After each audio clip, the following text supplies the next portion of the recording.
There's a bright ivory overlaid with sapphires. Our people dress like that and carry themselves like that. A bunch of rings on. Which I'm screen recording right now. I will show my hand because I got rings on. Our people like to do that. We've been doing that. Let me see. What's another piece I want to get to?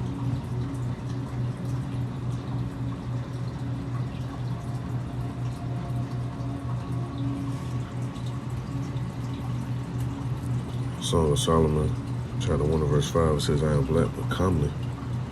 It ain't say, oh, I'm white and comely. It says, I'm black but comely. Oh, you daughters of Jerusalem, as the tents of Kedar, as the curtains of Solomon. So basically what I'm talking about, she showed me this image, this artwork of how Solomon actually looked. And it wasn't like how they try to put in these movies and all the other shit they try to lie to us about. It was actually a dark-skinned man with a bunch of gold on, and his hair was a certain way. If you look at the tents of Kedar, you search that up, they real dark.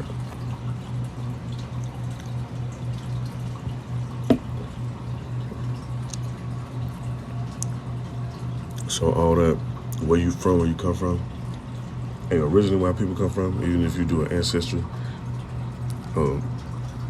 family tree chart and all that shit, they're not gonna really let us know exactly where we come from, because they don't want us to know that.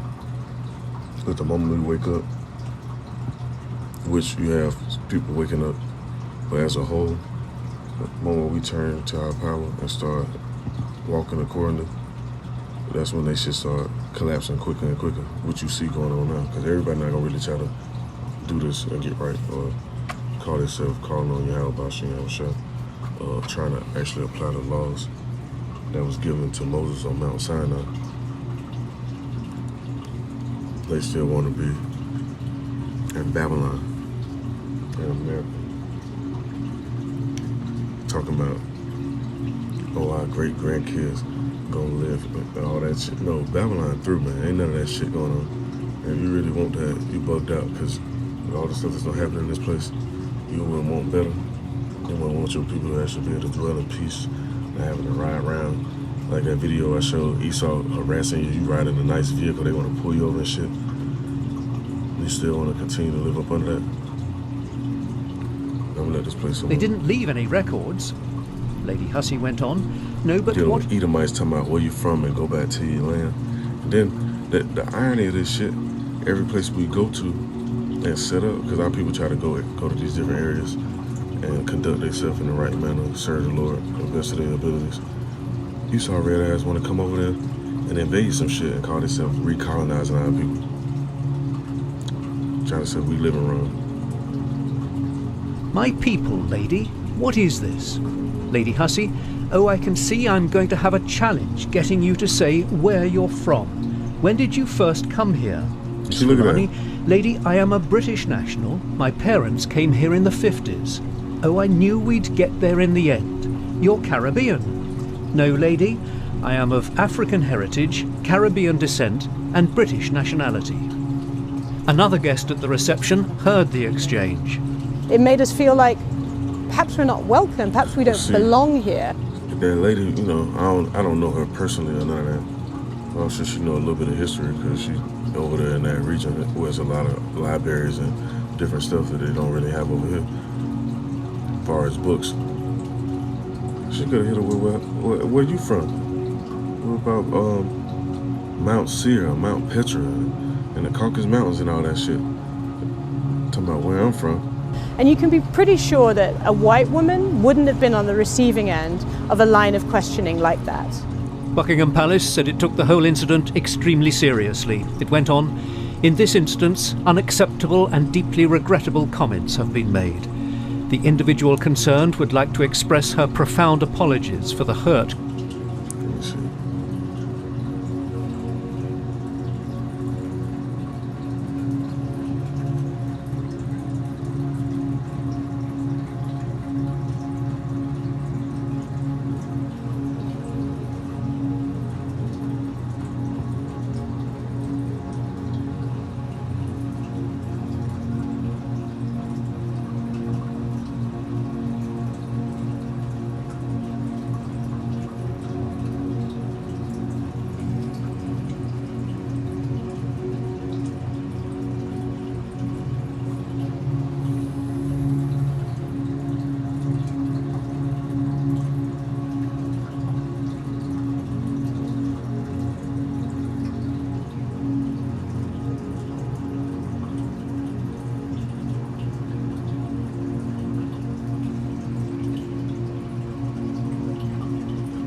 precept I'm looking for. We basically talk about how people being called by bywords and proverbs, because these titles and these names they give us, we are not that. Just because they give it to us, that don't make us that. But leave it up to Esau. That's where we come from. That's what we are. They say we black, we black. When you look at most applications and stuff for jobs, they say African American. They don't really say nothing else. See me, I like to be a smart ass, and I put other, or I put choose not to answer, some shit like that. I ain't gonna put nothing that I know I'm not. But them the games that Esau like to play though. Let me see. If I typed in a certain way, because I want to get the exact precept.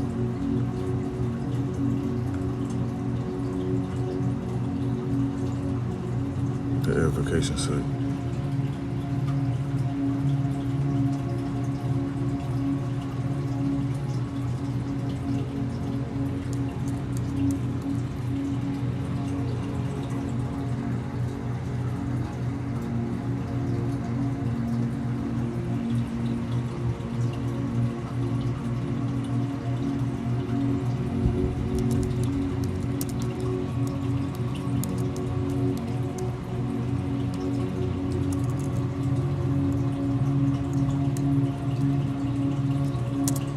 Give me 1 minute, let me find this real quick.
Book of Deuteronomy, chapter 28. I'm gonna start at.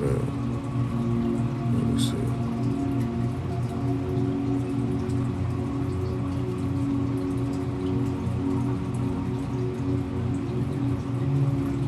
I'm sorry, verse 36. It says, "How the one shall bring thee thy king, which thou shalt set over thee, unto a nation which neither thou nor thy fathers have known, and they shall now serve other gods, wood and stone," which our people do. And right now, it's just now December. That's how people about to do now, serve other gods, wood and stone.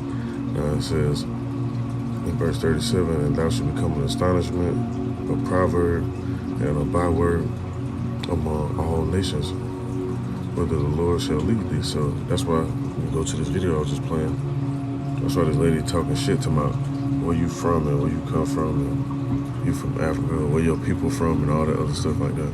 Cause she really wanted to call her something else for real. caused, and has stepped aside from her honorary role with immediate effect. Lady Susan Hussey has given years of devoted service to the royal family. She's godmother to Prince William. She's said nothing further about the incident. Ngozi Fulani, seen here talking to the Queen Consort yesterday, has accused Buckingham Palace of being institutionally racist. And into this tonight have stepped the Prince and... Gift destroyed the heart. She probably been up in there in that castle and shit, chilling, eating fucking caviar, drinking wine that's been sitting for 200 years and shit, and got a little comfortable around Esau, and then Esau come out and start showing their true colors, man, because how people be forgetting. They forget the history. They get them goodies and they distort their judgment, and that's what that precept talking about when it says a gift destroyed the heart. It ain't talking about your heart to pump blood. It's talking about your actual mind, your thoughts, your intuition of what's going on around you for real. So let me get a few more precepts and I'm gonna end this on.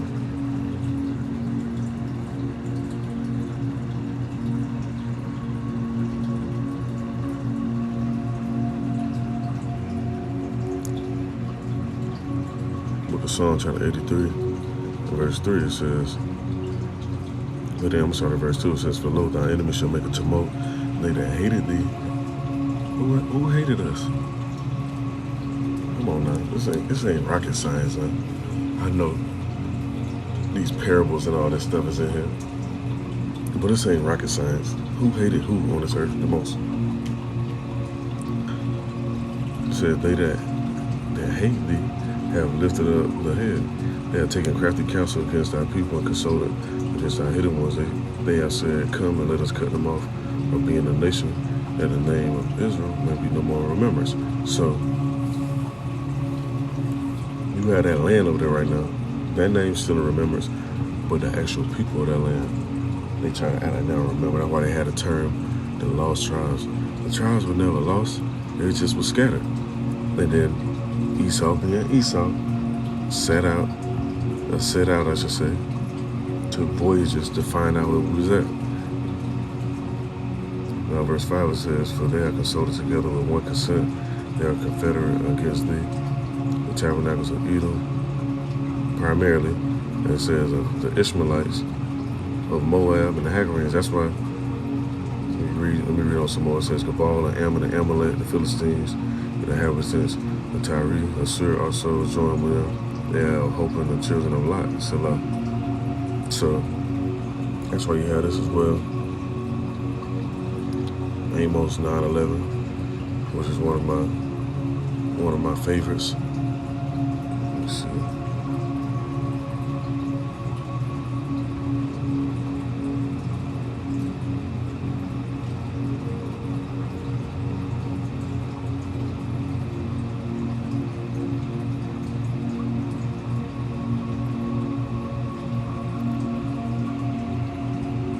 And before I read this, the Most High not doing all this judgment just for our sake as well. He's doing it for his name's sake, because people still might think, oh, well, this ain't happened yet and all that, like he lying or something. No, he just did it on this time. It ain't on our time.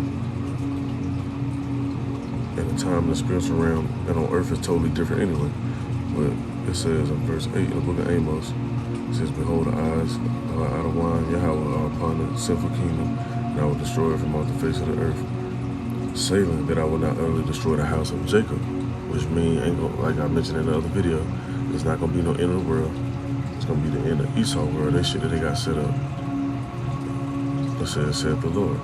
Now it says, for lo, I will command, I will sift the house of Israel among all nations, like as corn is sifted in the sea. And if you've been down south or you've been to a farm or something, you see how that corn gets sifted, and you know exactly what type of visual is given. Now it says, yet shall not at least grain fall upon the earth. It says, all the sinners of my people shall die by the sword, who say that evil shall not overtake nor prevent us. In verse 11 it says, in that day will I raise up the tabernacles of David that is fallen, and close up the breaches thereof, and I will raise up his ruins, and I will rebuild it as in the days of old. Hey, and contrary to popular belief, Malak Dawadah is here now. Let's see, it ain't been revealed yet, but it's gonna be revealed because people gonna figure out and they're like, hold up, man, this person is that person. It's some type of spiritual event gonna happen. Something gonna happen. You know, I can't say per se, but the Most High gonna do what He do. And then when you go into other precepts, they actually mention that. Which, matter of fact, I'm gonna get them since I'm talking about it. I don't want to just talk about it and just leave a cliffhanger. Now, in verse 12 though, it says that they may possess the remnant of Edom and all of the heathen, which are called by my name, saith Pt2, that doeth this. Behold, the days come, saith the Lord, that the plowman shall overtake the reaper, and the treader of grapes, him that soweth the seed, and the mount shall drop sweet wine, and all his hills shall melt. It says, and I will bring again the captivity of my people of Israel, and they shall build the waste cities and inhabit them, and they shall plant vineyards and drink the wine thereof. They shall also make gardens and eat the fruit of them, and I will plant them upon their land, and they shall no more be pulled up out of their land which I have given them, saith Pt2, thy power. So this ain't happening yet. We ain't been planting on our land yet. We still over here in Babylon, so we got some stuff that's gonna lead up into that, and then we're gonna get to that. Now we get this and not end this up.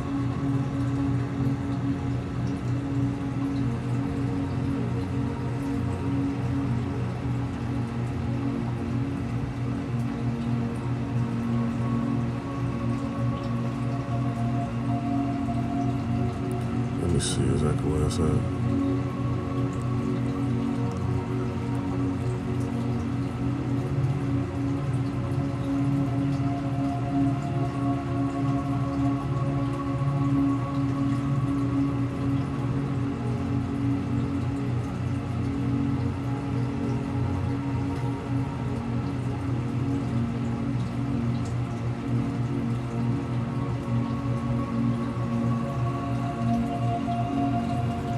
To that, there's another one I want to get.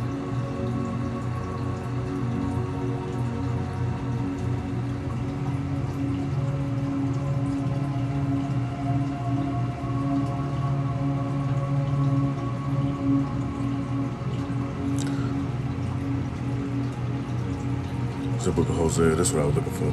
Afterwards shall the children of Israel return and seek the Lord their power and David their king, and shall fear the Lord and His goodness in the latter days. We're in the latter days right now.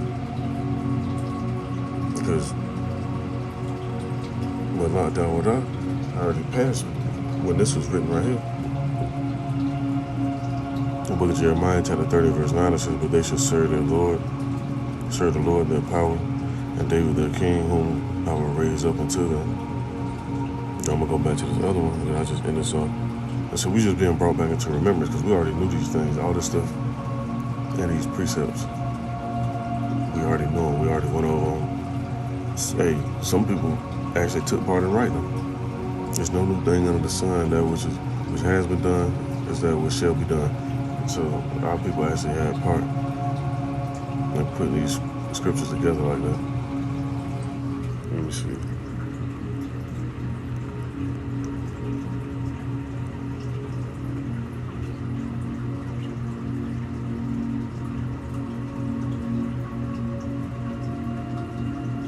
I know I keep saying I'm going to end this off, but hey, more and more precepts keep coming to mind, so now I'll continue on. Now it says in the book of Ezekiel, chapter 37, verse 25, it says, and they shall dwell in the land that I have given unto Jacob my servant. This hasn't happened yet, because the Amalekites over there, there ain't no King David over there right now. And it says, wherein your fathers have dwelt, and they shall dwell therein, even they, their children, and their children's children forever. And my servant David shall be their prince forever. This ain't happened yet, but it's about to happen now. Let me see, I'm gonna go to this. Because that might seem mysterious. Like, how can this happen? David died already. How are you gonna come back? Because the flesh died, the spirit never died. So the Most High can set up a certain time frame when a person can roam the earth at that time frame. Let me see.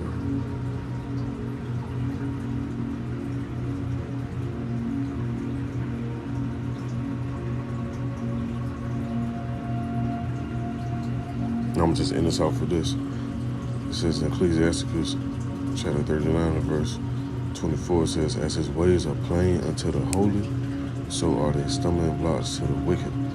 This stuff plain. You really read this and internalize this. This is real plain, man. It's not rocket science. So I just want to bring this out.